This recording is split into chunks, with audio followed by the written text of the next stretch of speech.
Oui, je suis marié depuis 53 ans à la même dame qui m'a donné 2 enfants qui ont fait des études, je dirais, brillantes, puisque souvent il ne faut pas trop parler de ses parents, de ses enfants.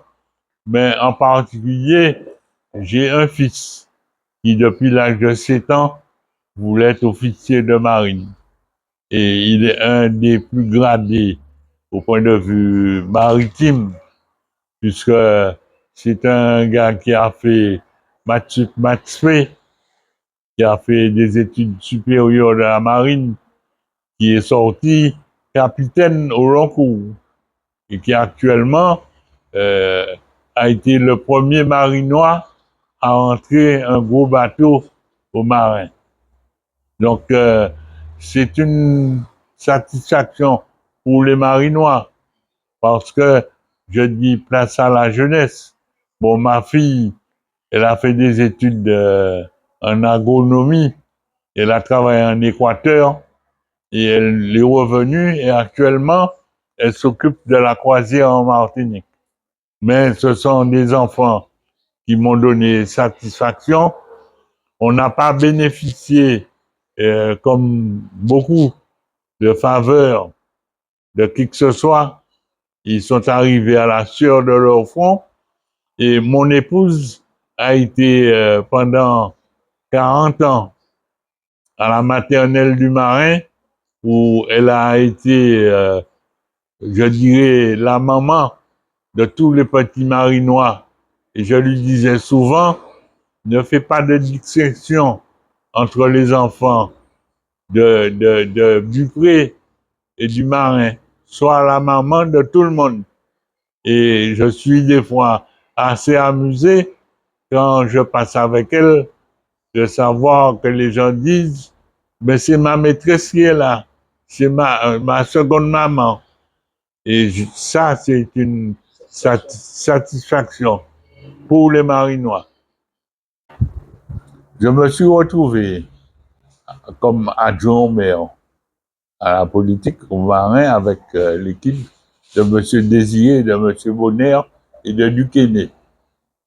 Et en 1983, le syndicat intercommunal des eaux du Centre et du Sud a fait appel à moi pour les aider à moderniser le syndicat. Évidemment, comme j'étais jeune, j'ai pas voulu brûler les étapes et petit à petit, je me suis intégré dans cette équipe qui était composée en particulier de M. Maran, de M. Ampigny. Et comme l'eau, c'est quelque chose qui m'intéressait, je suis rentré là-dedans puisque moi, j'ai fait travaux publics et j'étais un farouche, tu sais, de la technique. Donc, je me suis intégré dans l'équipe et j'ai aidé ces grands bonhommes parce que c'était à l'époque des hommes valeureux qui étaient atteints par l'âge, par tout. Et je leur ai dit que j'étais leur dévoué serviteur, puisque je le faisais pour la cause commune et aussi pour les marinois, sachant que l'eau pour nous était quelque chose de primordial. Bon, cette œuvre de l'eau, elle a commencé avec M. Alphonse Jean-Joseph, qui était maire de Rivière-Salée, qui a décidé de mettre de l'eau dans le sud, malgré les contraintes de l'administration, puisqu'à l'époque, on sortait de l'époque coloniale, puisqu'ils ont décidé ça, ce projet, en 1948. Moi, je naissais en 1948, et donc, j'ai observé tout ce qui se passait, et j'ai pris, pour ainsi dire, le train en marche. Donc, j'ai commencé mon apprentissage, puisque avant ça, j'avais un professeur au lycée technique, puisque j'ai fait des études au lycée technique, qui me suppliait de venir avec lui comme directeur de l'eau dans le Nord Caraïbe. Bon, évidemment, pour moi, c'était un peu risqué, puisqu'il fallait quand même une certaine volonté, une certaine connaissance. J'ai reculé, mais je le rencontrais régulièrement et il m'a fait faire la connaissance de tous ceux qui s'occupaient de l'eau, puisque le syndicat intercommunal du centre et du sud partait à partir de Lamentin, Trinité, Robert, et ça descendait dans le sud.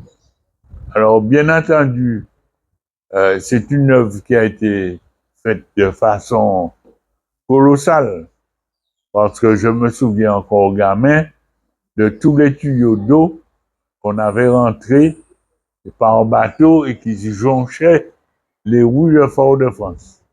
Puisque sur le boulevard Général de Gaulle, un peu partout, il y avait des tuyaux. Alors, bien entendu, j'ai continué à être discret avec ces types-là et j'ai procédé à certains aménagements dans le syndicat, bien qu'ils avaient une équipe. Et puis, ils avaient l'équipe de Blanc qui dirigeait la SME pour nous fournir de l'eau. Ouais, une des premières actions que j'ai menées au sein de ce syndicat, c'était aider le président à construire un siège. Parce que depuis 1948, le syndicat n'avait pas de siège. Et à l'époque, c'était quelque chose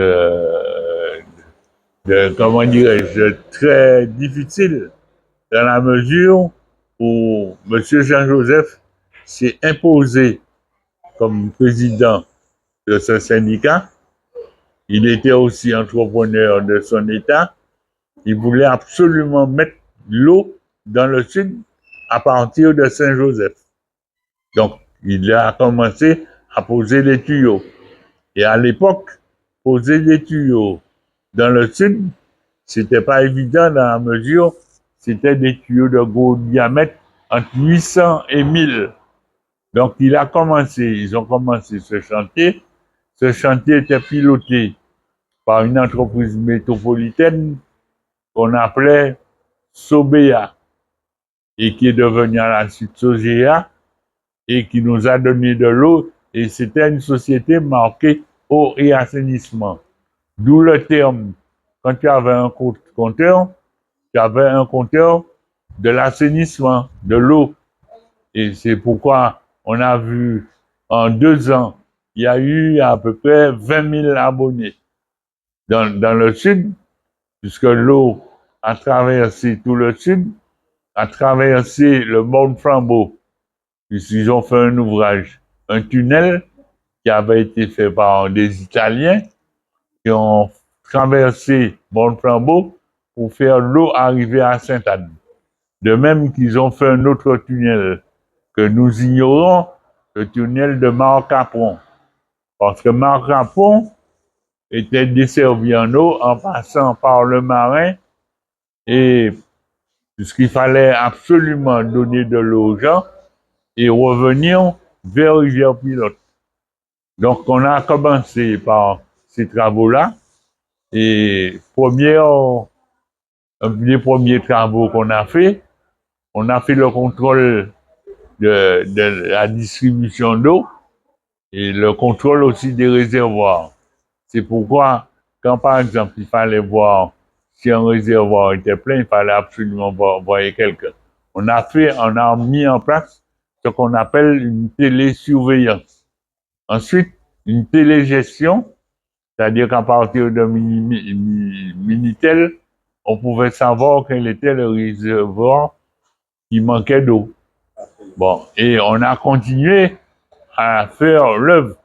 Alors, un des premiers chantiers, puisque j'étais marinois, c'était de pouvoir donner de l'eau au quartier qui manquait de l'eau, en particulier à Montgomier. Et Montgomier, ça a été un des chantiers les plus techniques, les plus durs, puisque les gens, ils se contentaient d'aller dans les sources environnantes pour s'approvisionner en eau. Et même derrière chez moi, il y a la source.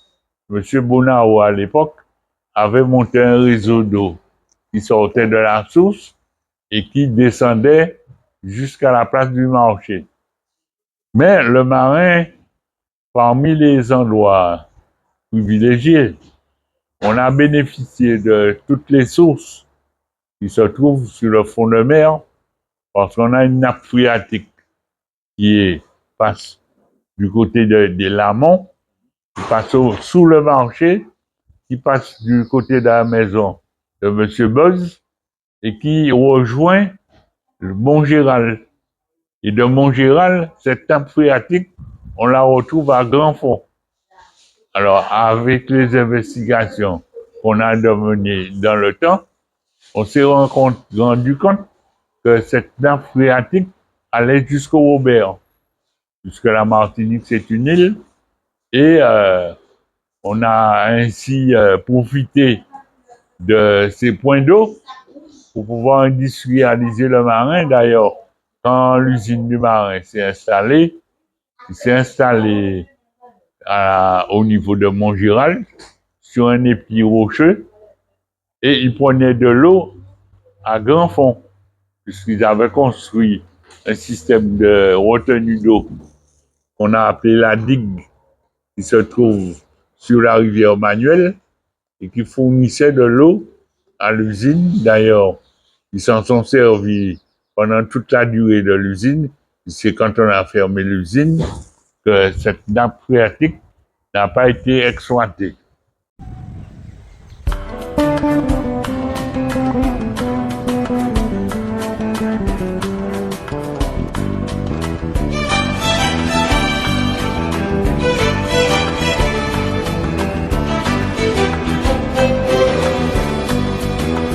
Sur l'eau, il y a quelque chose de très important parce que il y a une chose, c'est que nous méconnaissons ce que nous avons et nous avons des richesses. Et les journées de l'eau cette année ont permis aux entrepreneurs de reconnaître que j'ai fait un travail colossal pour l'eau, dans la mesure où que l'eau était dirigée jusqu'à 84-86 par une société qui s'appelle la Générale et la Lyonnaise des Eaux. Et que nous, j'avais observé que nous étions là uniquement pour signer les délibérations et que toutes les délibérations étaient prises par l'État français. C'était le préfet. Et j'ai demandé à ce moment-là à reprendre les choses en main, à revoir le contrat d'affermage qui était vieux de 27 ans. Et ça a été un tollé général dans la mesure où je venais déranger un système qui était établi. C'est pourquoi j'ai demandé à la SME d'antianiser les cadres. Parce qu'il n'y avait que 5 gars qui s'occupaient de l'eau et qu'on n'avait pas de cadre entier. On avait c'est-à-dire une main-d'œuvre, on utilisait tout le monde, mais déjà en responsabilité. Et pour la petite anecdote, un beau jour, on me dit, on a recruté un ingénieur. Et cet ingénieur porte le nom d'Eric Mock. Alors j'ai souri, j'ai dit, bon, vous n'allez pas me faire avaler la couleuvre. L'Eric Mock que vous avez embauché, c'est un neveu. Ah, on croyait que c'était ton fils. J'ai dit non, mon fils est dans la marine. Il n'est pas dans ce domaine. Et si j'avais à recommander quelqu'un, je n'aurais jamais recommandé un nom de ma propre famille. C'est-à-dire ne pas me servir le premier. Et puis, depuis, la chose est partie et ça m'a permis de revoir le contrat d'affermage et d'avoir 9 mois de grève. Que cette grève a été menée pour me déstabiliser parce que je touchais à quelque chose que la France ne voulait pas. Et ça m'a permis de savoir que tous les efforts qui ont été fournis par les populations, particulièrement les communes, et aussi les abonnés, puisque on faisait un prélèvement sur l'impôt pour pouvoir financer la mise en place des réservoirs, et aussi l'abonné faisait quelque chose. Et j'ai profité de l'occasion pour dire seulement l'abonné, puisque l'eau doit payer l'eau. Évidemment, je dérangeais tout le monde parce qu'il fallait revoir tous les plans. D'ailleurs, à l'époque, j'ai reçu un coup de fil du préfet. Il m'a dit, faudrait pas que ce soit vous qui faisiez cette transaction. Il avait répondu, monsieur le préfet, j'ai besoin d'amis, mais pas de protecteurs. Et on a fait quand même le contrat. Il m'avait promis que si le contrat avait été refait, à l'époque c'était 215 millions d'euros, et qu'il me mettrait devant la justice. Malheureusement, les choses se sont bien passées et j'ai profité de l'occasion pour faire les choses. C'est-à-dire, premièrement, moderniser l'outil de production, puisqu'on avait deux usines de production, une à Saint-Joseph et une à Directoire. Et à ce moment-là, permettre qu'il y ait un meilleur écoulement, qu'on puisse profiter de l'outil. Alors, bien entendu, il y a une chose qui s'est passée, c'est que jusqu'à maintenant, c'est nous qui donnons de l'eau à la ville de Chelcher. Évidemment, les choses ont changé, puisque aujourd'hui, tout le monde veut s'occuper de l'eau, mais les gens n'ont pas, je dirais, la technicité et aussi le sens de poursuivre les choses. Puisque aujourd'hui, on voit les chaos qu'il y a quant à la distribution de l'eau, et nous flippons à chaque instant, puisque nous avons toujours l'impression qu'on va manquer d'eau. Mais on va manquer d'eau parce que nous ne nous y mettons pas pour construire le nombre de réservoirs qu'il faut. Puisque quand on regarde au jour d'aujourd'hui, au marin, au bord du marin, on a un réservoir qui a été construit dans les années 50. Et jusqu'à maintenant, nous ne faisons pas assez de stockage d'eau pour satisfaire la population. Alors évidemment, il y a un problème quand même qui me préoccupe parce que ce chantier est un chantier passionnant dans la mesure où chaque Martiniquais consomme environ 150 litres d'eau par jour. Alors on voit un peu les consommations. Évidemment, l'eau, c'est un facteur, je dirais, de richesse, un signe de richesse. Puisque au jour d'aujourd'hui, ce midi encore, j'écoutais une annonce à la radio où les gens font des spas, ils mettent des piscines. Et dans les quartiers les plus reculés, on trouve des piscines. Mais tout cela, quand on a mis l'eau en place, c'était de l'eau pour l'usage de la population. C'était l'eau potable. Et on a fait de l'eau un commerce. D'ailleurs, on voit le prix aujourd'hui, on vend un mètre cube d'eau. Et là, il faut absolument qu'on s'y attelle et qu'on revoie un peu l'eau. Parce que il y a certes plusieurs syndicats qui se sont greffés, mais il faut dire que chaque partie de la Martinique a une particularité. Dans le sud, nous sommes le plus gros consommateur d'électricité. Nous prenons de l'eau à Saint-Joseph que nous envoyons dans le sud. L'eau, par exemple, qui est utilisée sur le nord Caraïbe, est utilisée par système gravitaire. Parce que l'eau vient de la source Maurestin, vient du côté du Morne Rouge, et est renvoyée au niveau de Casse-Pilote. Il y a un problème aussi. Il faut que les Martiniquais se disent, il faut se donner la main, s'entraider et faire de telle sorte qu'il y a un maillage. Nous utilisons l'eau de la rivière du Lorrain Et actuellement, on connaît toute la polémique qu'il y a autour de chlordécone, de toutes sortes de choses. Mais cette eau mérite quand même d'être revue.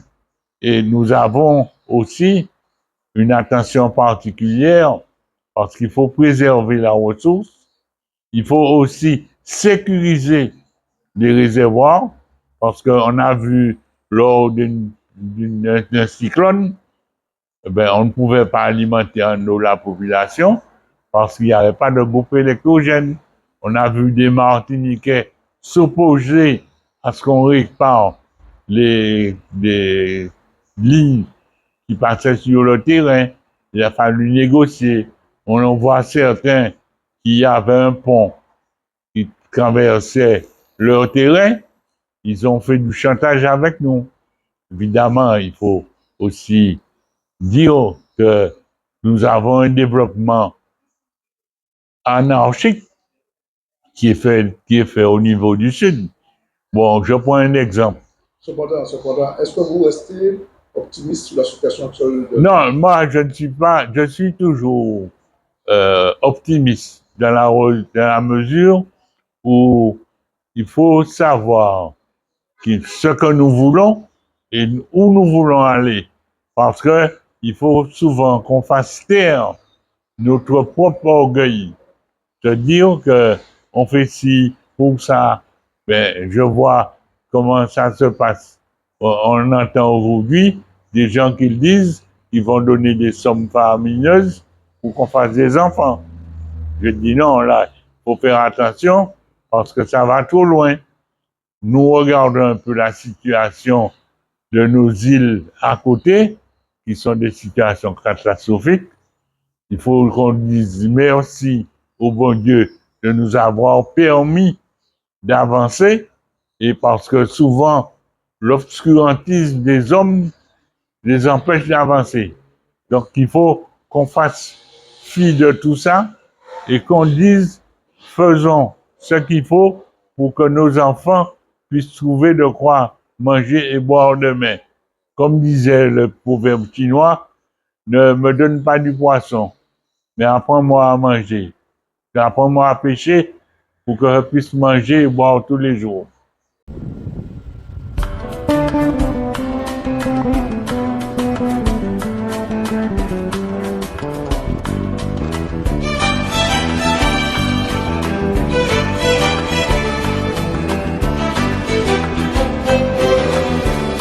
Alors, au niveau du marin, j'ai commencé avec M. Désiré, et on a commencé à moderniser le marin.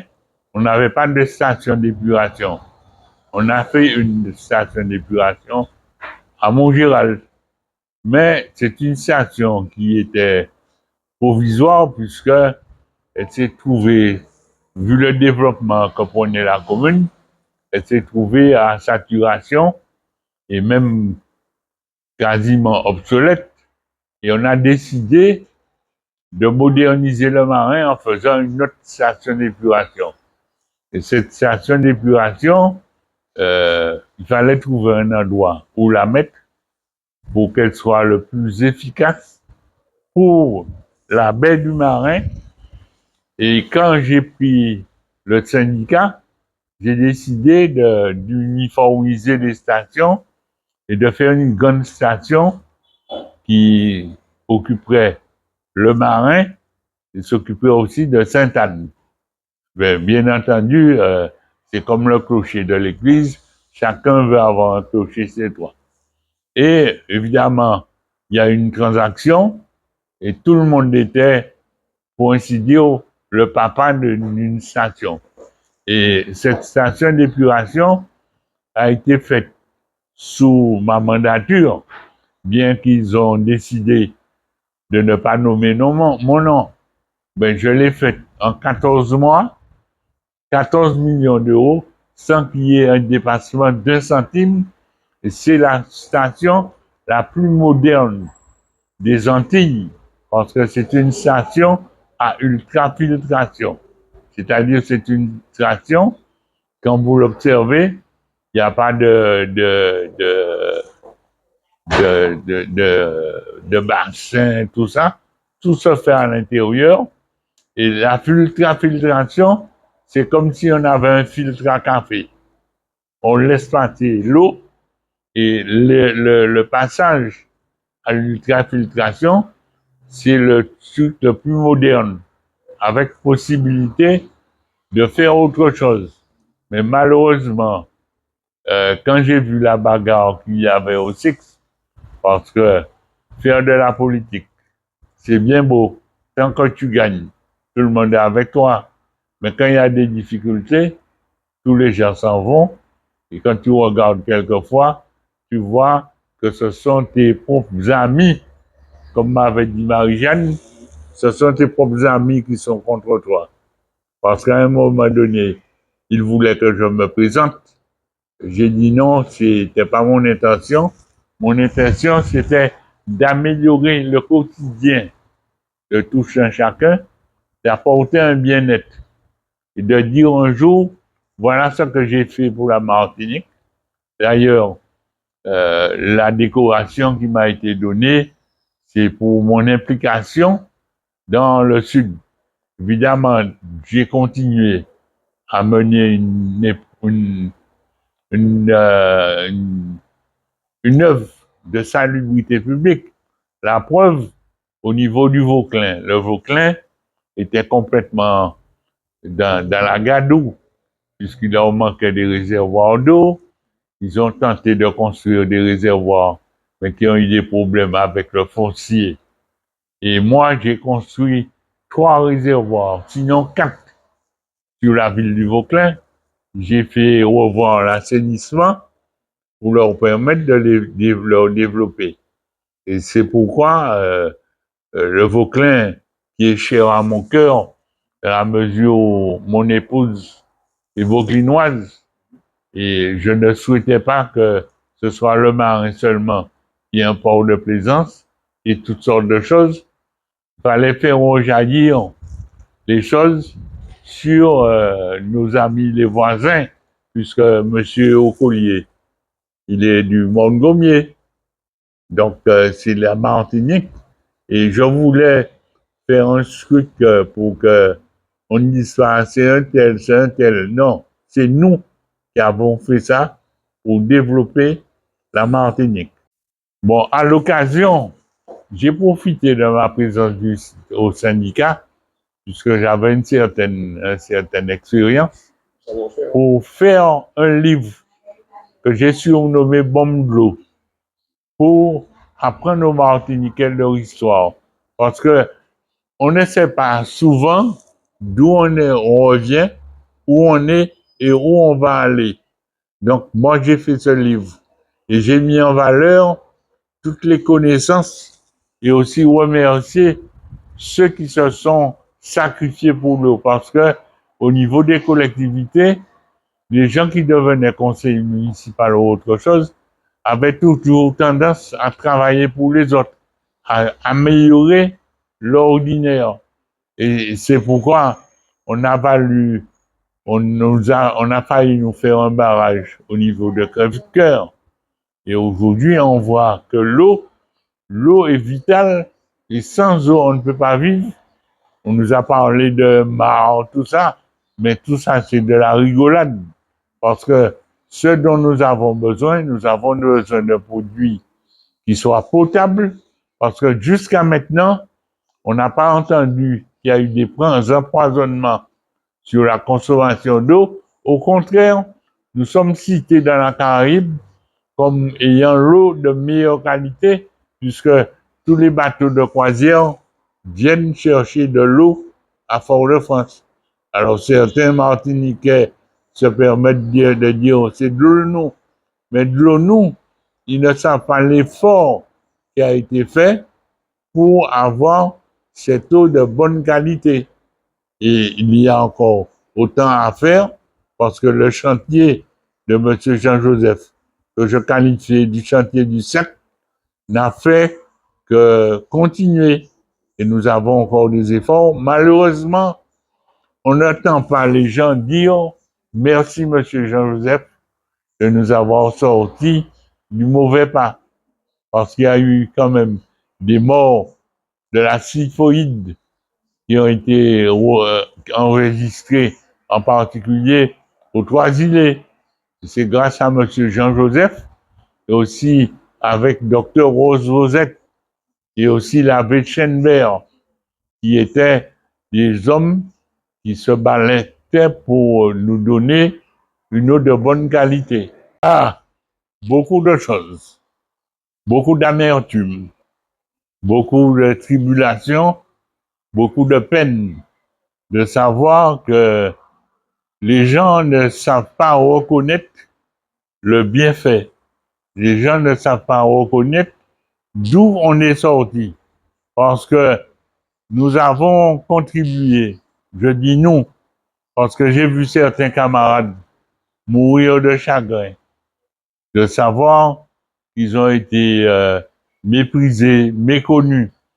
Et je dois remercier, malgré tout, cette population, surtout la population laborieuse, qui a cru en nous, particulièrement tous les quartiers déshérités du Marin, qui méritaient qu'on leur apporte quelque chose, qu'on leur amène l'eau, l'électricité, qu'ils aient un confort comme tout un chacun.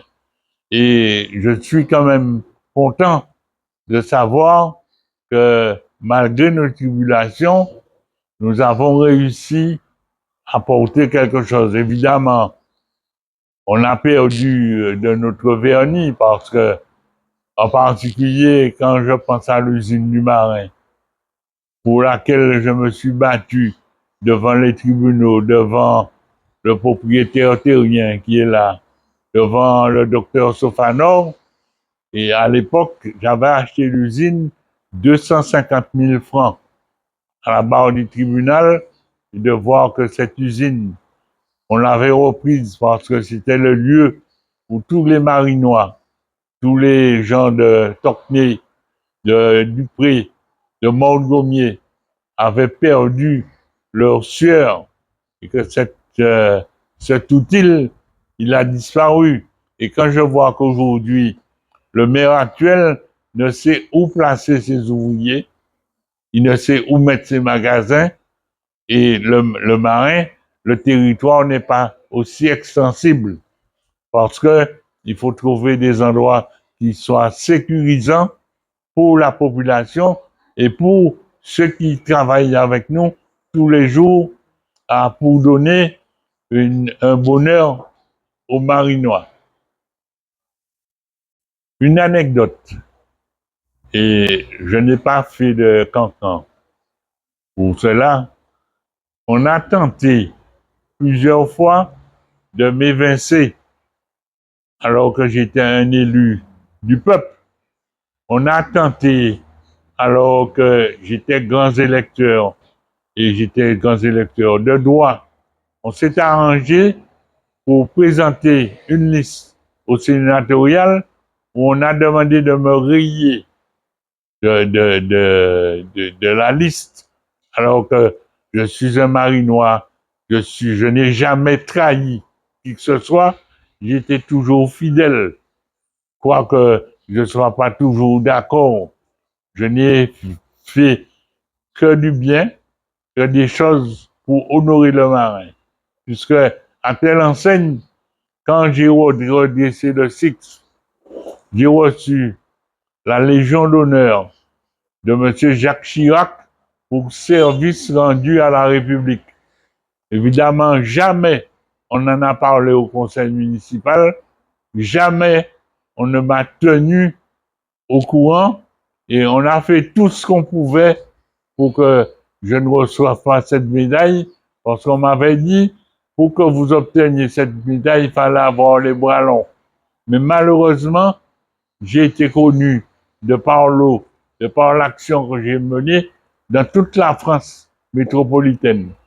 Et monsieur le TPG a toujours eu un œil compatissant pour le marin, parce que je me souviens un matin, je l'ai vu venir chez moi, à mon domicile, pour me dire qu'il fallait absolument qu'il rencontre des élus parce qu'il y avait des choses qui étaient mal faites. Bien entendu, mon devoir a été d'avertir le maire et jamais je n'ai pris d'initiative pour contrecarrer ceux-là qui pensaient que j'étais un élément gênant. Mais malheureusement, l'histoire a voulu, et même Dieu a voulu, que je sois resté vivant malgré quelques tribulations. Parce que j'ai plusieurs fois eu des ennuis graves de santé et jusqu'à maintenant, je suis encore vivant. Je suis très heureux que vous me posiez cette question, à savoir la vision que j'ai de la politique. Je suis quand même fier de mon pays. Je suis quand même heureux de savoir que l'action que j'ai menée à un moment, de faire connaître les institutions, de remercier surtout ceux qui ont travaillé vraiment pour la Martinique. Parce que souvent, on dit Martiniquais ou Martiniquais et nous ne faisons pas tout ce qu'il faut pour que la population qui de temps en temps se soulève, qui est consciente des difficultés, qui est consciente que nous avons loupé beaucoup de choses pour nous faire avancer. Parce qu'aujourd'hui, il nous reste encore quelques distilleries, il nous reste encore quelques lopins de terre qui méritent d'être travaillés pour que la Martinique puisse se suffire, je dirais même partiellement, de ses besoins. Et je suis un de ceux qui se battra toujours pour que le peuple puisse être conscient et prendre ses responsabilités. Il ne suffit pas de dire je sors un drapeau et mettre ce drapeau dans sa poche. Parce qu'un drapeau n'a jamais nourri son homme. C'est les actions que nos gens ont toujours menées pour développer la Martinique. Parce que quand on voit que l'usine du Marin, qui était une des usines qui produisait le plus de sucre à la Martinique, qui était la pierre d'achoppement que nous avons perdu cette usine. Et heureusement, ceux qui ont les terres maintenant plantent de la canne et vendent du rhum. Et c'est toujours dans l'intention de parfaire les choses et de faire connaître la Martinique. Donc, nous devons nous mettre au travail, ne pas baisser les bras, continuer à la moderniser et surtout ne pas avoir honte de ce lopin de terre qui nous appartient, qui appartient à nos aînés, qui se sont sacrifiés pour être ce que nous sommes. Bon, si c'est pour te raconter l'histoire de la Légion d'honneur, elle m'a été attribuée pour service rendu à la République quand j'ai été président du SIX. Mais jamais on en a parlé au niveau du conseil municipal, puisque, non, mais parce que ça dérangeait les gens. Les gens me disaient, pour que je puisse avoir cette distinction, que c'était une question de filon. Or, quand le sous-préfet est venu me proposer l'ordre national du mérite, c'était le ruban bleu que j'ai refusé. Et quand j'ai refusé, ils m'ont à ce moment-là proposé la Légion d'honneur. Parce que pour certains, il y a des copains qui méritaient qu'on les décore. Et certains m'ont dit, ouais, que je vais gêner les gens de la municipalité. Je ne suis pas venu pour gêner, je suis venu pour travailler. Et je n'ai pas de copains à la présidence de la République. C'est le président qui a décidé d'honorer celui qui avait travaillé pour la Martinique. Alors, je ne vois pas pourquoi je ne peux pas faire état de ça, en parler. J'ai la Légion d'honneur et la semaine dernière, j'ai été reçu par le club des entrepreneurs de la Martinique qui m'ont donné un trophée parce que pour mon implication dans l'eau et dans le développement, parce que je ne parle pas des constructions multiples et de tous les aménagements que j'ai essayé de porter à mes compatriotes. Parce qu'il faut se dire que aujourd'hui, ça m'a permis de voir ceux qui étaient soi-disant pour moi, étaient contre moi, parce qu'ils voulaient faire autant que moi. Mais malheureusement, ce qui compte dans la vie, ce sont les actes. Or, moi, j'ai réussi à faire ce que les autres n'ont pas fait. Évidemment, c'est gênant et il faut en parler, certes, mais je ne veux pas faire d'étalage de ça. Bon, je suis très fier d'avoir participé à la construction de la Martinique et de certaines choses. Merci. Félicitations à vous. Je suis très heureux aujourd'hui de voir qu'il a fait beaucoup de progrès, puisque et maintenant, il est issu comme premier magistrat du Marin. Je le respecte en tant que tel et il a toujours été d'une courtoisie parfaite vis-à-vis de moi. Donc, je n'ai rien à dire. Je l'observe. La seule chose que je lui demande, de se mettre en tête que la vie n'est pas facile, qu'il va aller au-devant souvent de satisfaction et aussi de déception. Parce que nous avons ce côté chez nous. Quelquefois, il y a un petit esprit qui s'appelle la jalousie qui existe et qui peut mettre beaucoup d'entraves. Maintenant, il faut qu'il soit courageux et de faire abstraction de tout ça et de faire en sorte que les choses aillent mieux pour le marin. Mon loisir principal, j'ai eu deux loisirs, passion de la mer et aussi passion des véhicules anciens. Et j'ai commencé dans les véhicules anciens à cause de mon père qui m'avait baptisé, pour ainsi dire, dans un garde-boue de voiture.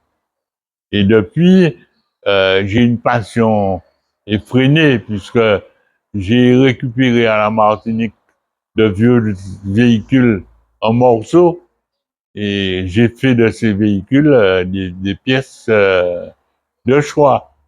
Et un de mes fleurons a été un cabriolet DS que j'ai refait entièrement. Bien entendu, je n'ai pas refait tout seul, puisque j'ai eu la chance d'avoir un fils qui s'adonne à la mécanique comme moi. Et ce véhicule, actuellement, il a été vendu à un Australien qui a vu cette voiture et qui me l'a acheté. Et bien entendu, nous avons d'autres véhicules en gestation. Malheureusement, la santé m'étant un peu difficile, et malgré tout, dans le fauteuil roulant, j'arrive à descendre dans le garage et à les faire tourner.